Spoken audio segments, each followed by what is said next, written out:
Болница Вита отбеляза своя 20-ти рожден ден с празненство в столичния хотел Радисън. Извървяхме дълъг път от няколко кабинета и една малка лаборатория до една съвременна медицинска сграда, в която под чието покрив работят няколко дружества, диагностично-консултативен център с над 20 специалности, многопрофилна болница с 4 отделения, Вита естетичен център, в който се предлагат разкрасителни и релаксиращи процедури, Вита инвитро център, който се занимава с жени с репродуктивни проблеми, и Вита инженеринг, една служба по трудова медицина.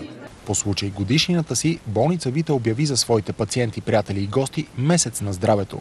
Една инициатива, в която тематично подредено всяка седмица ще има многобройни прегледи, консултации, изследвания и процедури абсолютно безплатно за нашите пациенти. Лечебното заведение ще проведе множество безплатни прегледи, както следва. От 16 до 22 януари седмица на родилната помощ. От 23 до 29 януари седмица на хирургичното лечение. От 30 януари до 5 февруари седмица на профилактиката и красотата. И от 5 до 12 февруари седмица на репродуктивното здраве. За повече информация и записвания за месеца на здравето можете да посетите сайта на клиниката www.vita.bg или на телефони 02 960 49 50 и 02 960 49 51.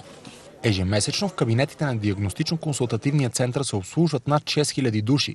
В отделенията на многопрофилната болница се извършват от 80 до 120 операции в областта на ортопедията и травматологията, гинекологията, коремната хирургия и урологията. Всеки месец в родилното отделение на болницата се раждат над 50 бебета.